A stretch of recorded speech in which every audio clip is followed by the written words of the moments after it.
¿Qué tal?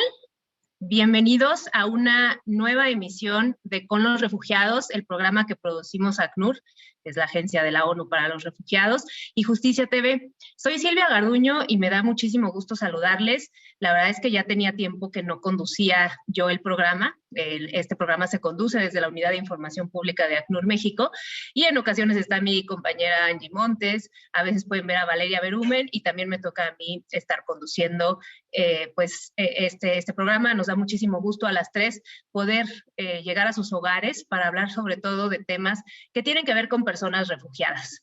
Entonces, pues a lo largo de varias semanas les hemos llevado a ustedes distintos temas alusivos a las personas refugiadas. Hemos hablado cómo distinguir a una persona refugiada de una persona migrante, de dónde vienen las personas refugiadas que llegan a México, cuáles son sus derechos, un poquito de parte del trabajo de la ACNUR y de sus socios. Muchísimo hemos hablado también de la COMAR, de la Comisión Mexicana de Ayuda a Refugiados, y así hemos seguido hablando de los temas. Pero el día de hoy vamos a hablar de un tema técnico, algo complejo, yo diría, para quienes no somos abogados, y por eso el panel que me acompaña nos ayudará a explicarlo de mejor manera, pero que es fundamental para entender la figura del asilo. Y son las causas de exclusión del asilo o a la protección internacional, que se derivan justamente de la Convención del Estatuto de los Refugiados de 1951. Sé que todavía esto suena complejo, pero ya lo iremos aterrizando con nuestro panel, que lo voy a introducir ahora mismo.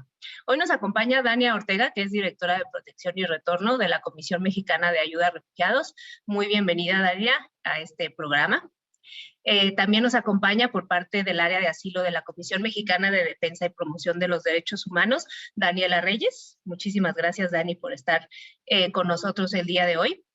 Y de parte del ACNUR, de la Unidad de Protección, está con nosotros mi colega Uriel Salas. Gracias, Uriel, por estar aquí en este programa.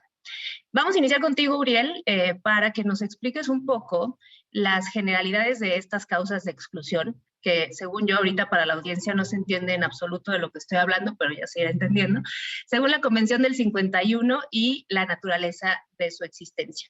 Muchísimas gracias, Uriel. Te cedo el micrófono.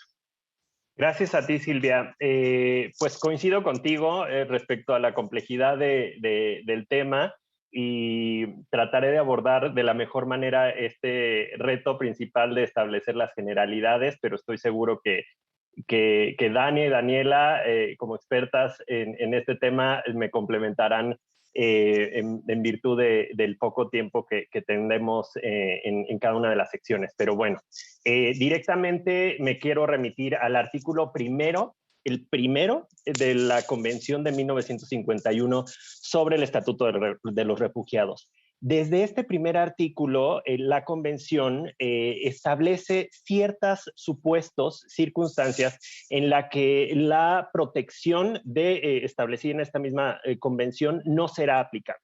Y son tres en específico. La primera es cuando una persona ya está siendo protegida por alguna agencia de Naciones Unidas. Y el ejemplo más claro sería las personas que ya han sido protegidas por la Agencia de la ONU para las Personas Refugiadas en Palestina. El segundo supuesto es cuando la persona en específico ya posee derechos asociados a la nacionalidad de otro estado. Y el tercer supuesto, que estoy seguro que será el motivo principal de discusión durante esta sesión, es cuando la persona ha cometido un crimen grave. Estos tres supuestos básicamente lo que implicarán es que la protección considerada en la Convención no será aplicable, como lo mencioné anteriormente, aun cuando la persona ya reunió los requisitos para ser incluida en la protección internacional. Los primeros dos ejemplos que yo daba aluden a las situaciones en las que las personas no requieren la protección, no la necesitan. ¿Por qué? Porque efectivamente ya tienen protección por parte de otra agencia o tienen derechos asociados con nacionalidad. Pero el tercer supuesto se refiere a las personas que no merecen protección internacional. Esto suena fuerte y en efecto tiene implicaciones muy importantes para las personas que en principio requieren protección internacional. ¿Cuáles son estas tres situaciones en las que una persona que comete un crimen grave puede ser excluida de protección? La primera es cuando comete un crimen internacional, ya sea un crimen contra la paz, un delito de guerra, un crimen contra la humanidad o algún otro establecido en los instrumentos internacionales. El segundo es cuando comete un grave crimen del orden común, fuera de su país de asilo y antes de ser admitida en él como refugiada. Esto es muy importante y seguramente lo hablaremos más adelante. Y el tercero y último es que haya cometido alguna de las actos contrarios a finalidades y principios de las Naciones Unidas. De nuevo, quizás el más complejo será el segundo que comentaba, cuando se lleva a cabo un grave delito, pero únicamente me gustaría resaltar ciertas cuestiones sobre las cláusulas de exclusión que acabo de mencionar. ¿Cuál es el razonamiento detrás de ellas? Incluso cuando puede sonar muy fuerte y tener implicaciones muy severas para las personas, nada más y nada menos que salvaguardar la integridad del sistema de asilo frente a personas que huyen por haber cometido crímenes graves y no de persecución, ¿no? Básicamente se trata de prevenir el abuso del asilo y proteger, en efecto, a las personas que sí huyen de persecución. Puntos claves para estas cláusulas: se debe llevar a cabo primero la inclusión, después del análisis de exclusión. Es una lista exhaustiva, tiene una naturaleza totalmente excepcional y para poder aplicarse debe hacerse un análisis enteramente escrupuloso y con suma cautela por las consecuencias que implica. Este es el panorama general, el razonamiento. Hay análisis que se tienen que llevar respecto de la gravedad del crimen, de la responsabilidad individual, temas de proporcionalidad, incluso análisis de si existen causales de eximentes de responsabilidad, pero me quedo hasta ahí para un primer panorama. Pues muchas gracias, Uriel. La verdad es que bastante completo esta cuestión de la argumentación, ¿no? O el razonamiento de por qué existen estas causas que finalmente llevan a salvaguardar la figura del asilo, ¿no? Es por eso que están existiendo, pero también, claro, ¿no? Pues empiezan a ver qué pesa más, ¿no? Me imagino que, y esta es la discusión en la que estamos, una persona que sí tiene, ¿no? Temor fundado de persecución, pero que a su vez ha cometido un crimen, ¿no? Grave, entonces entramos en este tema de causas de exclusión.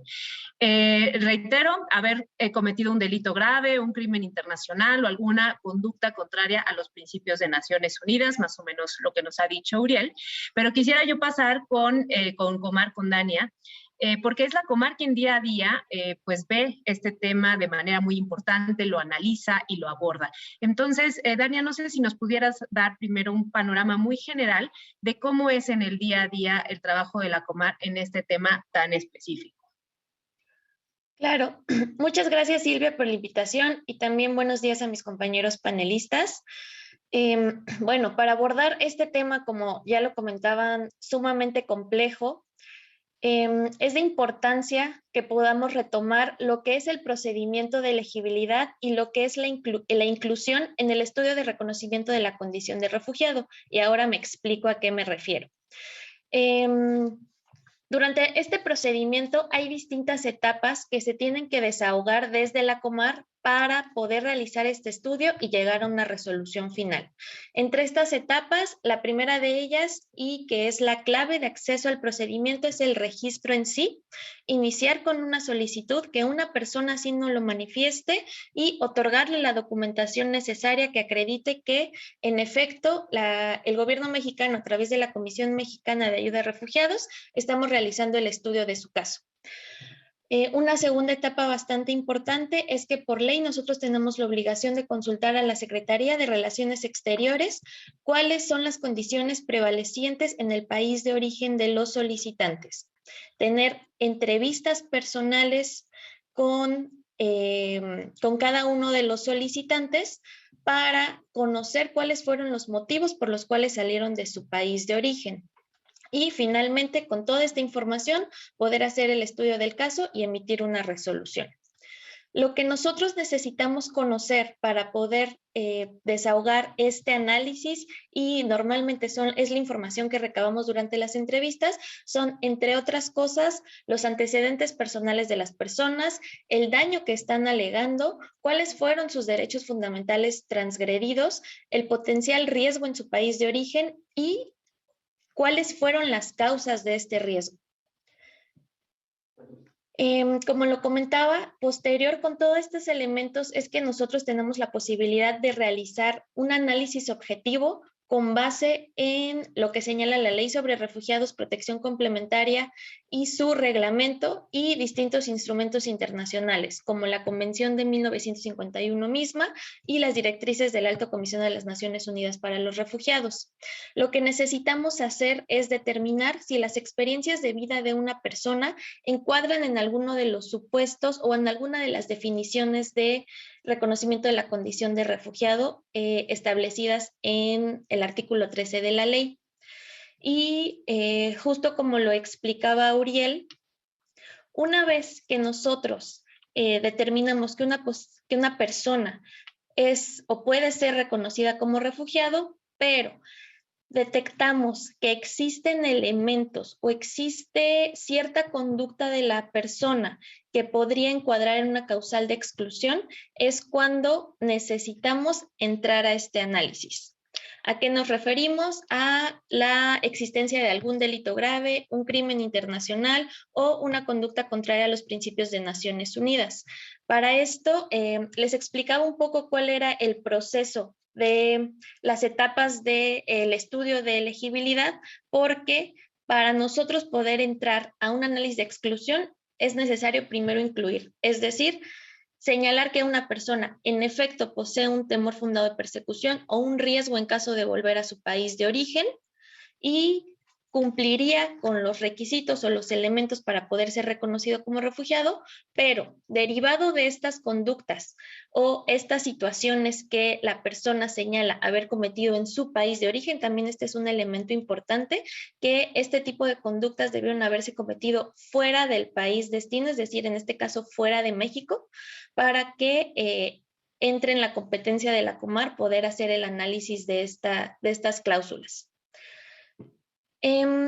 Como comentaba, primero es necesario incluir para después excluir, y también es importante señalar que no necesariamente el simple hecho de haber cometido uno de estas o encuadrado en alguna de estas conductas ya es indicativo de que definitivamente la persona va a ser excluible y no le va a ser reconocida la condición de refugiado, ¿no? Nosotros lo que necesitamos hacer es todo un estudio detallado, como lo comentaba Uriel, respecto a la conducta de las personas y las circunstancias específicas de cada caso, para conocer cuáles son estos elementos y poder verificar si en efecto es aplicable o no alguna de estas cláusulas de exclusión.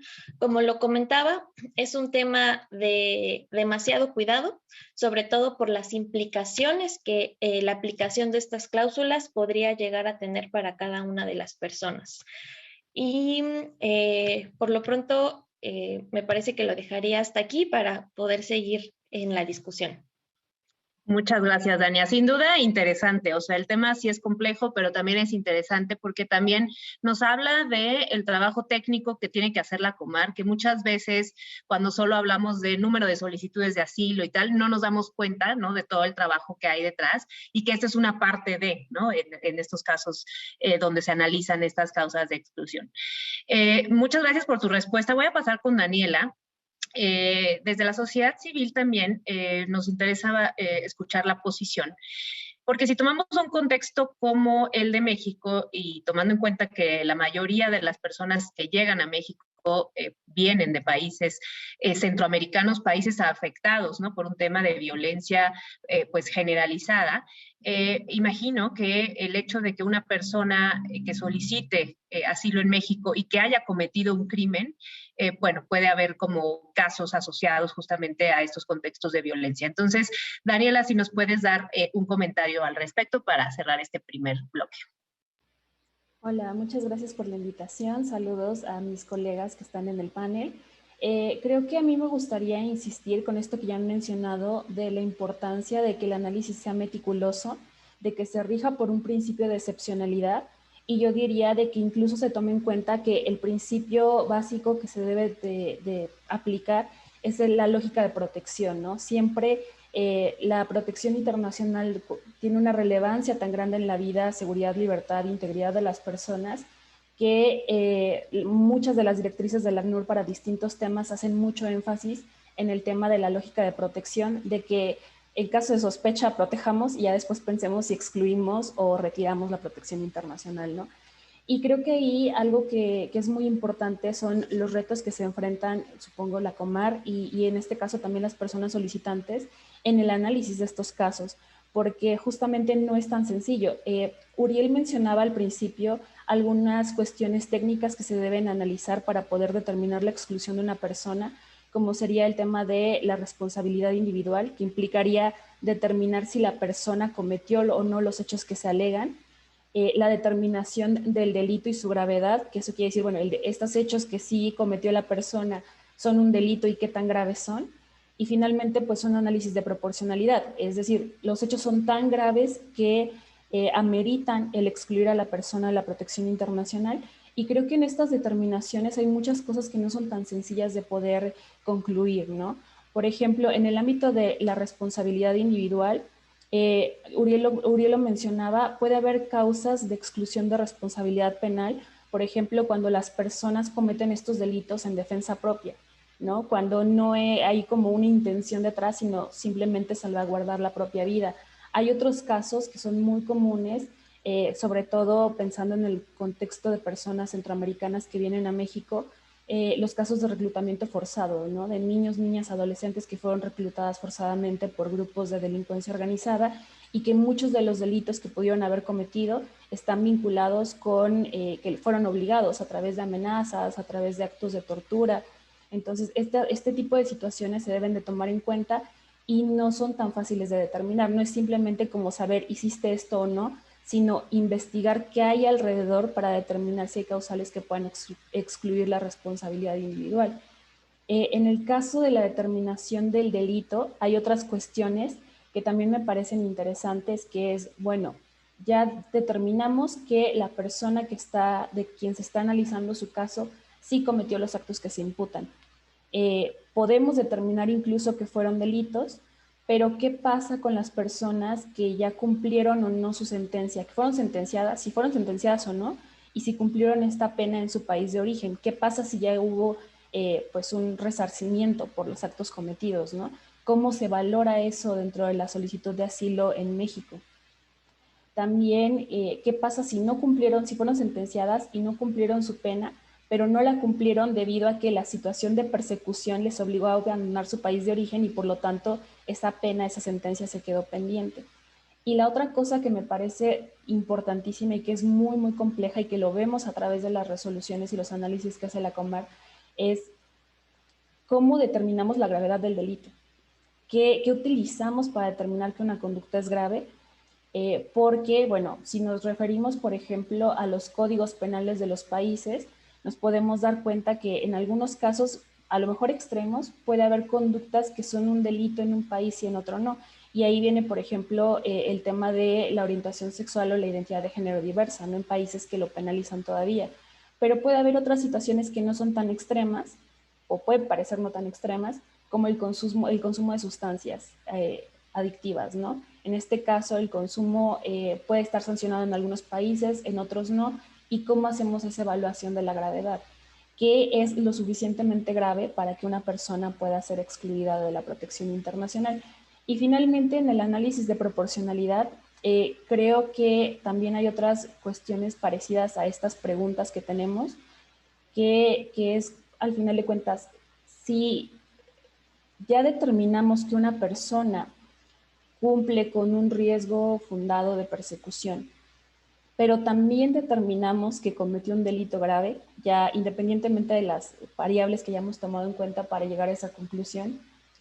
Y además, esta idea de que la persona tenga un riesgo fundado de persecución implica que va a poder ser deportada a un lugar donde puede sufrir actos de tortura o su vida puede correr peligro, ¿qué se hace? ¿Qué se hace en estos casos? ¿No? Tenemos una contradicción entre el derecho internacional de los refugiados que nos dice lo puedes excluir y puedes no darle protección, pero por otro lado tenemos normas del derecho internacional de los derechos humanos que dicen no puedes devolver a una persona a un lugar donde su vida, su integridad esté en riesgo y pueda cometer actos de tortura. Entonces, tenemos estas dos normas que nos habilitan para cosas distintas. ¿Qué hacemos con la persona? Creo que lo dejaré aquí porque son solamente pues, comentarios de algunos retos, algunas cosas que son complicadas de determinar y que creo que podríamos ir platicando en el transcurso del programa. Seguro que sí, Daniela, ya has puesto como una larga agenda ahora de temas y de puntos que estaremos discutiendo en los siguientes bloques. Vamos a ir a una pausa, no se vaya, seguimos con los refugiados hablando de causas de exclusión a la protección internacional. Muchas gracias por seguir con nosotros en Con los Refugiados. El día de hoy estamos hablando de las causas de exclusión de la protección internacional que se derivan de la Convención sobre el Estatuto de los Refugiados de 1951. Ojalá no se haya perdido el primer bloque porque ahí expusimos las generalidades de este tema. Y justamente al final del bloque anterior, Daniela, de la Comisión Mexicana de Defensa y Promoción de Derechos Humanos, expuso algunos de los retos y justamente en este segmento vamos a hablar un poco más de ello. Ella hablaba pues de muchísimas cosas, ¿no? De la responsabilidad individual, ¿no? En caso de que una persona que esté solicitando asilo y haya cometido un delito, pues cómo determinar cuál fue su responsabilidad individual en ese delito, que a veces no son tan sencillas las causas o las cosas, ¿no? Para poder concluir o determinar qué tan involucrada estuvo una persona en un delito o cuáles fueron sus motivaciones, como por ejemplo puede ser la defensa propia. En el caso de niñas, niños y adolescentes puede haber temas de reclutamiento forzado. Puede ser que la persona ya haya concluido una sentencia condenatoria por haber cometido algún delito. Es decir, esto nos abre mucho más el panorama y justamente la disyuntiva en la que estamos cuando hablamos de personas que solicitan protección. Pero quisiera empezar este segundo bloque con la Comar, con Dania, para que justamente nos exponga estas dificultades que existen, ¿no? Porque cómo se lleva a cabo este análisis cuando existen todos estos retos que tomar en cuenta, ¿no? Qué tan meticulosos podemos ser, qué tan concluyentes, ¿no? Se puede ser en estos análisis. Así es que, Dania, te cedo la palabra. Muchas gracias. Bueno, antes que nada, como ya señalábamos, estamos hablando de un tema sumamente delicado con implicaciones bastante relevantes para las personas en caso de que la determinación final sea efectivamente la aplicabilidad de estas causales de exclusión, por lo que es necesario que converjan una serie de elementos para que al final de la resolución nosotros determinemos que una persona puede ser excluible del reconocimiento de la condición de refugiado. ¿Cuáles son los principales retos? Bueno, el análisis per se es un tema bastante complicado que requiere de conocimientos técnicos muy especializados para que podamos tener una aplicación objetiva, responsable y adecuada de las cláusulas de exclusión. Como ya estuvimos platicando, hay una serie de elementos que necesitamos corroborar respecto a las circunstancias particulares de cada caso y el contexto particular de cada persona, es decir, los motivos o las razones por las cuales se llegó a cometer cierto delito o cierta conducta que encuadró en una de las causales de exclusión. Si existen elementos para poder negar la responsabilidad individual, si las personas estaban en plena conciencia o en uso de sus facultades respecto a las acciones que estaban cometiendo, es decir, es una serie de elementos que también, como precisamente lo comentaba Daniela, son muchos factores, muchas circunstancias que pudieran orillar a una persona a encuadrar en una conducta de este tipo. No obstante, es necesario tomar en consideración cuáles son todas estos factores externos o particulares de cada una de las personas para verificar si es posible la aplicabilidad de estas cláusulas. El hecho de nosotros poder mantener un análisis objetivo y adecuado para la aplicación de estas cláusulas nos ayuda a mantener la credibilidad del sistema de asilo. Credibilidad e integridad. Evitar el abuso de esta figura, que recordemos es una figura de protección y no un medio para eludir la aplicación de la justicia. En este sentido, hay que hacer esta diferencia entre lo que es persecución y lo que es prosecución o castigo. Que una persona, se determine que una persona salió de su país de origen porque efectivamente su vida, libertad o seguridad están en riesgo por temores fundados de ser perseguido en su país de origen y no por el hecho de que cometió delitos graves y busca acogerse a la figura del refugio como una salida para evitar las consecuencias de sus acciones. Una persona en un contexto de este tipo no suele ser un refugiado. Un refugiado es una víctima o una posible víctima de la injusticia y no un prófugo de la justicia. Y esta frase la podemos encontrar así textual en el manual de criterios y procedimientos para la determinación de la condición de refugiado. A mí me parece que es algo sumamente atinado, ya que, como comentábamos anteriormente, un refugiado no simplemente necesita serlo, sino también merecerlo. Aquí también podemos señalar otros elementos, como por ejemplo, qué pasa en los casos cuando el enjuiciamiento en sí equivale a persecución. En estas circunstancias es cuando nosotros necesitamos hacer un estudio caso por caso para verificar que tal vez la pena o el juicio que está enfrentando esta persona, más que motivado por la comisión de un delito, está motivado por una persecución particular hacia su persona. Es necesario poder hacer esta distinción para efectivamente poder otorgarle la protección a las personas que así lo requieran y se pudieran encuadrar en alguna de las definiciones del reconocimiento de la condición de refugiado señalados en el artículo 13 de la ley.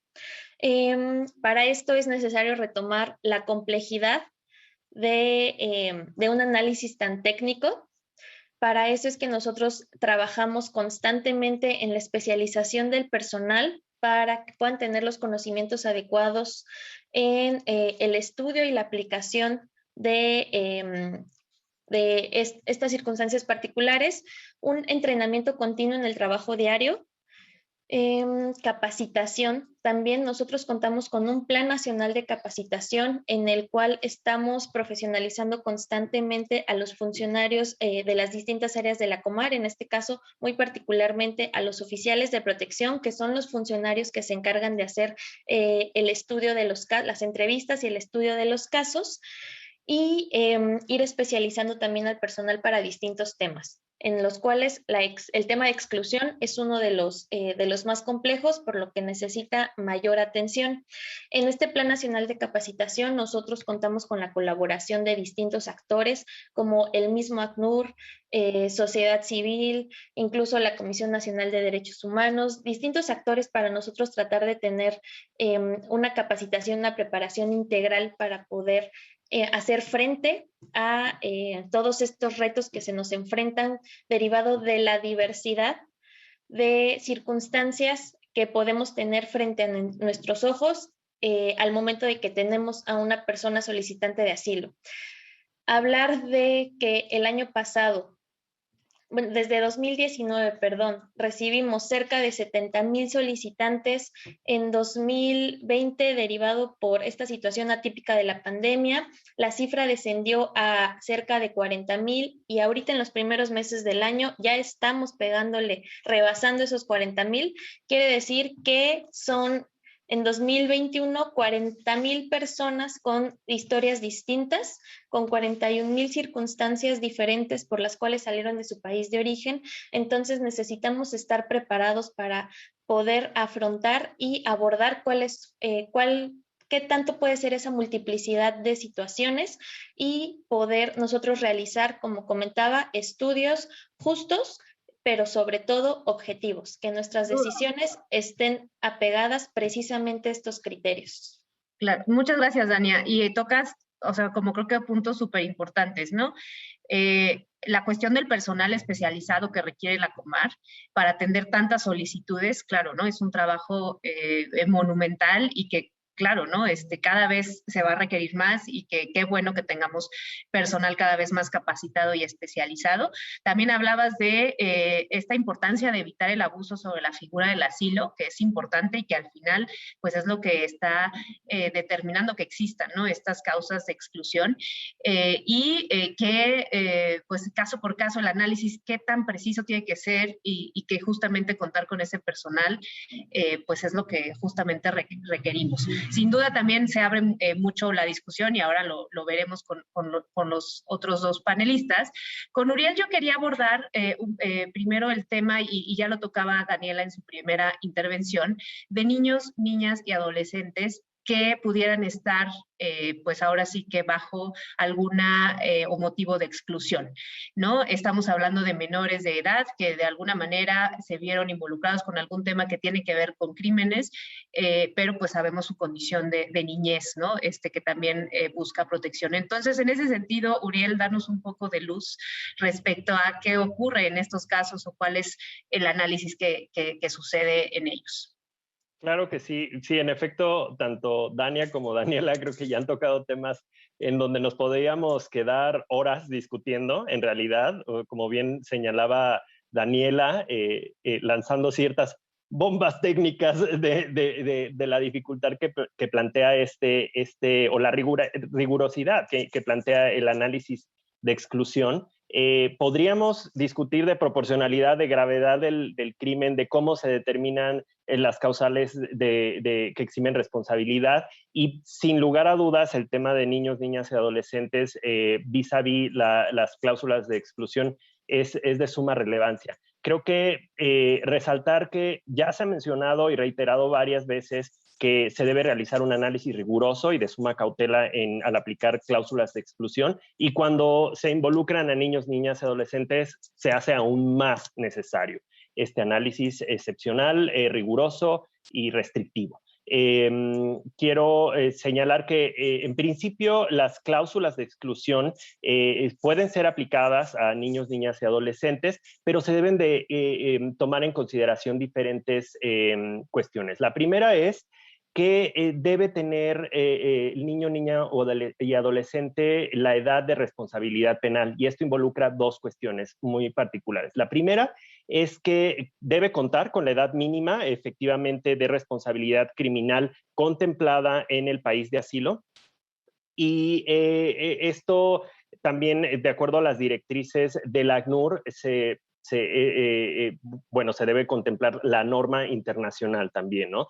El derecho internacional no establece una edad particular en la cual se activa la responsabilidad internacional, pero el Comité de los Derechos del Niño sí ha establecido que la edad mínima de 12 años para la imputabilidad es demasiado baja. Entonces, recomienda a los estados partes aumentar esta edad mínima al rango de 14 y 16 años. Ese es el primer requisito, que es como más formal.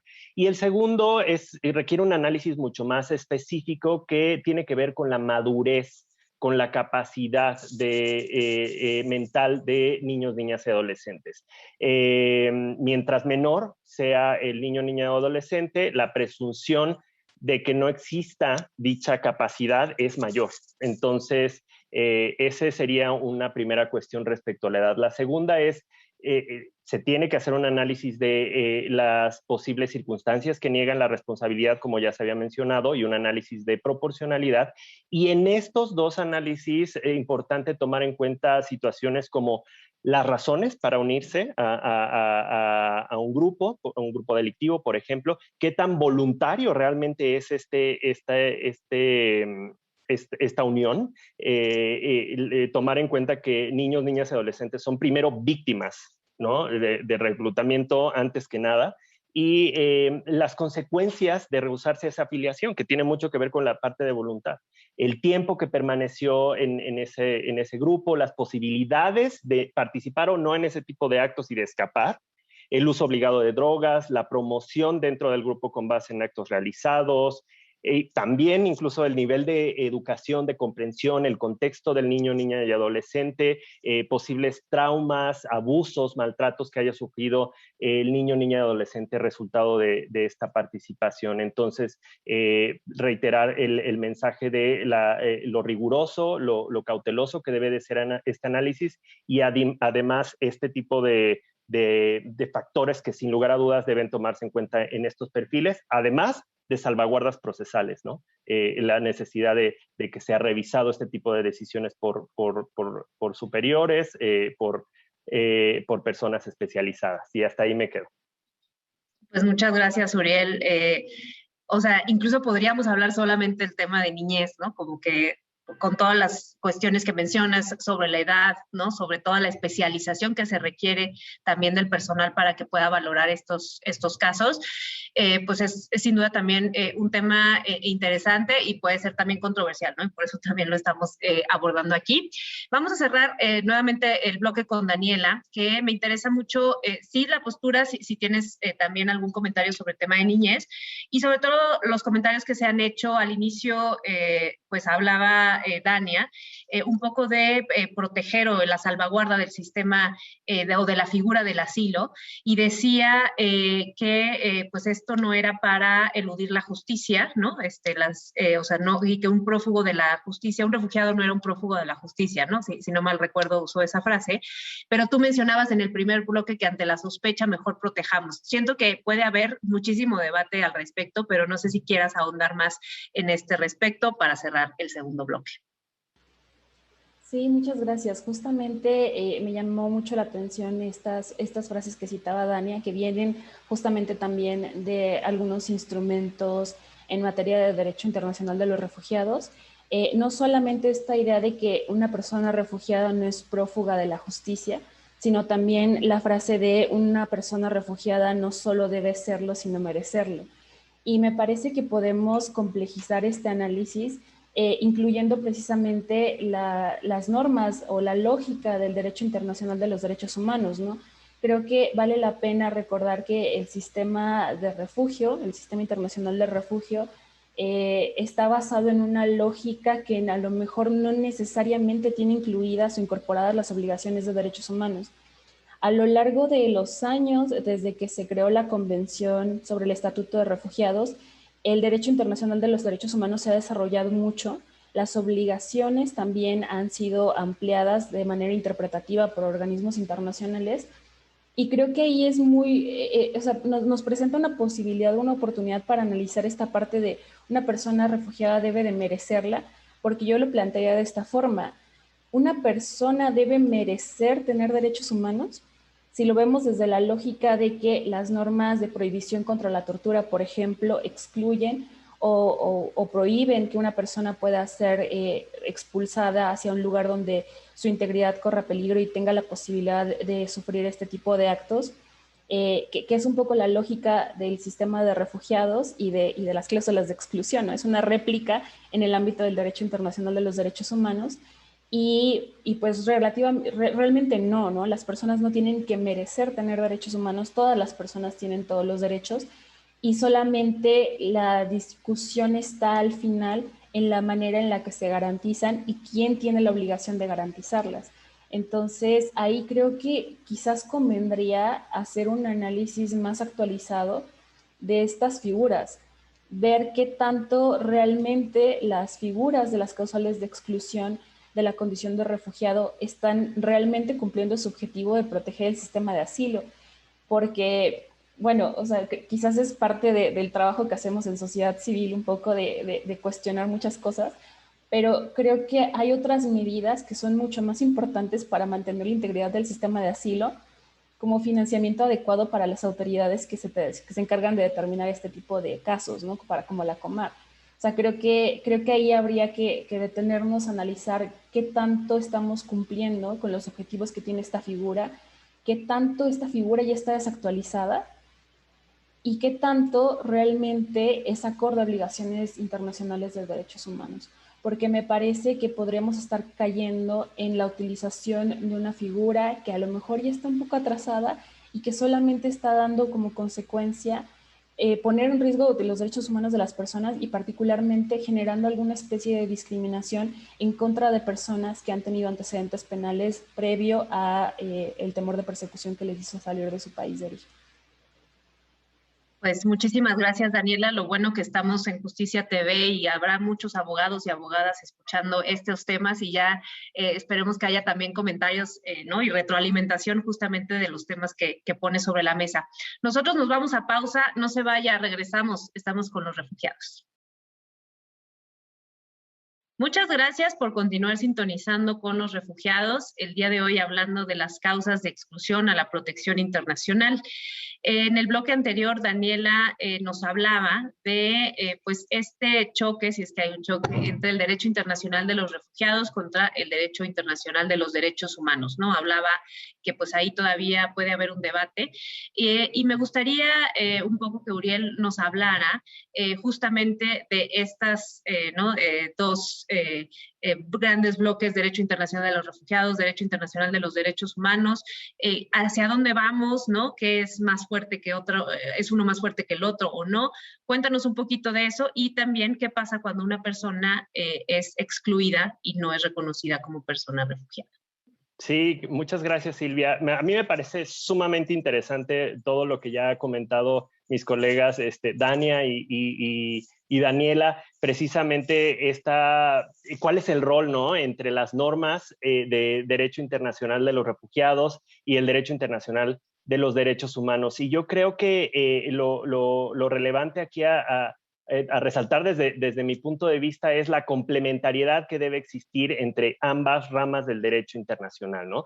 Y en general con las demás ramas del derecho internacional que protegen a la persona, ¿no? A la persona humana. Entonces, evidentemente se trata de un tema de complementariedad y el hecho de que aplique alguna disposición del derecho internacional de los refugiados no exime en lo absoluto que se continúen aplicando las normas de derecho internacional de los derechos humanos y en esa parte coincido totalmente con Daniela, ¿no? Creo que ya lo ha dicho bien la Corte Interamericana de Derechos Humanos al analizar la figura de asilo, los procedimientos, los requisitos para que la determinación de la condición de refugiado sean congruentes, sean justos y eficientes. En el caso de la familia Pacheco Tineo, en la opinión consultiva 2518, se reconoce precisamente las cláusulas de exclusión como parte del análisis de juicio, de procedimientos justos y eficientes para la determinación de refugiado. Pero claramente Daniela ha puesto un punto sumamente relevante, ¿no? ¿Qué pasa cuando una persona es excluida, en efecto, de la protección internacional, pero hay obligaciones vigentes de derechos humanos para no devolver a la persona porque corre riesgo su vida o puede ser víctima de tortura u otros tratos crueles, inhumanos y degradantes? Yo lo que me gustaría señalar es, primero, en efecto, no accede esa persona al estatuto de refugiado de conformidad con las cláusulas de exclusión, pero dos cosas. Sigue aplicando la legislación nacional para extranjeros y el principio de no devolución de conformidad con el derecho internacional de los derechos humanos. Y ahí hay obligaciones claras, jus cogens, que se han determinado a nivel internacional, de la imposibilidad de devolver a este tipo de personas si corre peligro su vida, si podrían ser víctimas de tortura u otros tratos crueles, inhumanos o degradantes. Entonces los estados deben prever alternativas para que esta devolución no se lleve a cabo. Muchas gracias, Uriel. Quiere decir entonces que no necesariamente caemos en un tema de devolución de la persona cuando se aplican las cláusulas de exclusión. Daniela, yo quería pasar contigo. Ustedes desde la sociedad civil han identificado casos justamente de retornos de personas que se les hayan aplicado estas cláusulas de exclusión, o cuál es el acompañamiento que han hecho de este tipo de casos y qué tipo de vías o recursos legales tiene una persona que se encuentra en esta situación, ¿no? Entonces, si nos puedes comentar un poco. Sí, bueno, una de las cosas particulares que suceden en la identificación de casos es que la mayoría de estos casos llegan cuando ya ha sido aplicada la cláusula de exclusión. Es decir, las personas normalmente no cuentan con asesoría o representación legal durante los procesos ante la Comar y no tienen en muchas ocasiones la información suficiente o la asesoría especializada necesaria para entender que los hechos de persecución que vivieron y que algunas de las conductas que cometieron les podrían hacer sujetas a una cláusula de exclusión. Lo que sucede entonces es que las personas, al ser entrevistadas por la Comar, en su afán de ser muy honestas con las autoridades acerca de lo que sucedió en su país de origen, dan información sobre los delitos, las conductas que han sido sancionadas en su país de origen, pero no lo suficiente respecto al contexto de cómo ocurrieron las cosas, sino solamente lo mencionan, y eso complejiza la posibilidad de la Comar para poder tener pues, información más completa y analizar de manera más detallada la posibilidad de la exclusión. Entonces, pues sí, la mayoría de los casos llegan en estas circunstancias. Y bueno, ahí las vías que tienen, la primera vía, digamos que hay en términos legales una vez que ha sido aplicada una cláusula de exclusión, es que las personas presenten un recurso de revisión ante la Comar. Y un recurso de revisión básicamente es explicarle a la Comar por qué la consideración o la resolución que emitió debería de pues, reconsiderarlo, revisar, reevaluar algunos de los hechos y quizás aportar información complementaria para poder entender mejor la situación de la conducta delictiva que se estaba imputando en esta situación. Ahora, desgraciadamente, en este proceso de recurso de revisión, las personas siguen sin tener la posibilidad de tener una estancia regular en México, debido a que no se expiden constancias de trámite durante esta parte, pese a que la resolución no ha quedado firme. Entonces, siguen siendo sujetas de posibilidad de ser detenidas o expulsadas en su momento, si es que no existe una correcta identificación de que son personas que están en este proceso ante la Comar. Y algunos casos donde ocurre que las personas están, por ejemplo, ya en detención y que se identifica su caso en estas condiciones, es necesario también interponer algunos otros recursos, como puede ser el juicio de amparo, para buscar una suspensión que evite que las personas sean expulsadas. Y ahí un poco sobre la última parte que comentaba Uriel, solamente querría decir que sí, ¿no? Al final de cuentas están vigentes obligaciones de derechos humanos para estas personas que han sido sujetas a una cláusula de exclusión, que no pueden ser, digamos, devueltas con base en el principio de no devolución, pero en la práctica el problema es de verdad qué se hace con estas personas, porque, digamos, no pueden tener una condición de estancia regular en México, pero tampoco pueden ser expulsadas. Y lo que pasa en la mayoría de los casos es que esta contradicción de qué hacemos provoca que las personas permanezcan en detención de manera prolongada, en lo que vemos qué se nos ocurre hacer con ellas. Entonces, bueno, digamos que la complejidad ahí sigue. Técnicamente las obligaciones coexisten, pero cómo implementarlo y cómo llevarlo a los hechos es parte de las complejidades. Muchas gracias, Daniela. Y cada que vamos, ¿no?, avanzando, pues vemos, o sea, que sigue complejizándose el tema, cómo llegan los casos, esta cuestión de cuáles son las opciones, ¿no?, que dejamos a las personas. Y sin duda, pues sí, nos da para hablar mucho sobre el tema. Dania, yo quería pues concluir contigo, porque justamente hablaban tanto Uriel como Daniela de que el hecho de que a una persona se le apliquen estas cláusulas de exclusión no significa que se le vaya a devolver, o sea, no se traduce de inmediato en la devolución de la persona, pero cuando la Comar se encuentra en estas circunstancias, justamente qué es lo que sucede en la práctica. Efectivamente se puede quedar en el país, pero bajo qué condición, cuál es el proceso, vaya, me imagino que ahí también se abre todo un análisis, ¿no?, que también debe hacer la Comar y sin duda seguramente también en coordinación con otras autoridades. Entonces, pues que nos expliques un poco qué es lo que sucede. Justamente, la Comar como autoridad tiene facultades muy específicas, y si bien es cierto que como parte de estas facultades son precisamente el estudio y la determinación del reconocimiento de la condición de refugiado, pensar en una regular estancia en el país es un tema distinto, ya que eso es facultad de otra autoridad, que es el Instituto Nacional de Migración. Entonces, ante una perspectiva de un caso de exclusión, podemos tener dos variantes. El primero, si existen estos recursos de impugnación por parte de las personas para solicitar que se verifique que efectivamente la determinación de la Comar se hizo de una manera adecuada. Estos recursos son precisamente el primer paso, digamos, es ante una resolución negativa, al ser un acto administrativo, una persona tiene la posibilidad de interponer un recurso de revisión, como bien lo señalaba Daniela.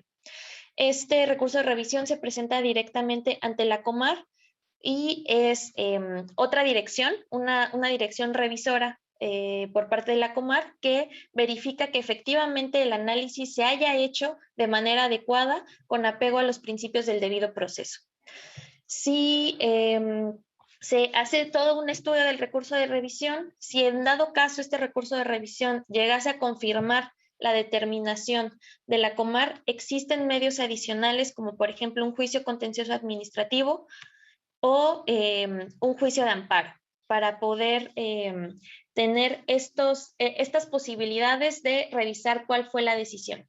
Independientemente de ello, de estos procedimientos o estos recursos legales para poder hacer revisión de las decisiones de una autoridad, también tendríamos la posibilidad de que las personas puedan verificar ante el Instituto Nacional de Migración su regular estancia en México, no necesariamente bajo una de las figuras como refugiado o como solicitante del reconocimiento de la condición de refugiado, sino más bien bajo alguna de las otras figuras de regular estancia ante el instituto, que esto lo que necesitaría hacer la persona es verificar cómo encuadraría en alguno de los supuestos de regularización que señala la Ley de Migración y su reglamento. Ahora, para cerrar simplemente y no tomar más tiempo, me gustaría retomar algunos datos, algunas cifras y compartirles que para que tengamos una perspectiva, desde el año 2013 hasta el año 2021, la Comar ha resuelto cerca de 81,000 casos, cerca de 81,000 procedimientos, ¿ok? De estos cerca de 81,000, 59,969 recibieron una respuesta positiva y cerca de un poco más de 20,000 personas una respuesta negativa. De todas estas resoluciones, solo 207 personas recibieron una resolución mediante exclusión, en donde al final se determinó excluir a las personas. Esto representa un 0.25% de todos los casos que ha resuelto la Comar. Y si esto todavía lo comparamos con el universo completo de solicitudes que hemos tenido desde 2013, que son 212,000 solicitudes, un poco más, los 207 resoluciones por exclusión son el 0.09%. Entonces, aquí también me parece un dato relevante, ya que es una cifra que no es representativa, que definitivamente, dado la complejidad y todos estos elementos que tienen que converger para que se pueda dar la aplicabilidad de una cláusula de exclusión, se refleja directamente en las cifras, ¿no? Y no hay nada más claro que eso. Ahora, de todos modos, como yo lo comentaba en participaciones anteriores, estamos trabajando para que incluso este 0.09 de las personas tengan la garantía de que están teniendo un procedimiento justo y un procedimiento objetivo con las garantías procesales correspondientes que conlleva un procedimiento de esta naturaleza. Muchísimas gracias, Dania, porque creo que totalmente las cifras nos dan una perspectiva, pero también nos hacen pensar un poco en que cuando hay estas expresiones muchas veces de discriminación o xenofobia, de que están llegando criminales a solicitar asilo, pues si vemos esta cifra justamente vemos que es pues una mínima, ¿no? Proporción de las personas que están llegando a este país, quienes pudieran estar en esta condición de haber cometido algún delito grave. O sea, además me parece importante por eso la cifra que nos das y que nos brinda totalmente la perspectiva. Pero pues sin duda creo que ha sido un programa súper interesante, muy especializado, ¿no? Creo que si entráramos, ¿no? en cada proceso que tiene que ver la Comar, ¿no? En cada análisis podríamos también detallarnos a este nivel. Gracias por, pues, justamente ayudarnos a comprender mejor a nuestros 3 invitados, a Dania, a Daniela y a Auriel. Les agradezco mucho haber estado con nosotros, pero también a usted por recibirnos en su casa nuevamente con los refugiados. Cierro aquí también porque próximamente ya estaremos difundiendo en este programa lo que es el Premio Sentencias. Usted lo conoce, cada año se transmite este Premio Sentencias, incluso también por Justicia TV, y ya está la convocatoria abierta para que justamente puedan concursar las mejores sentencias en materia de migración y asilo. Es un premio a nivel regional, entonces, bueno, esté pendiente de eso, nosotros lo vamos a seguir colocando en nuestras redes.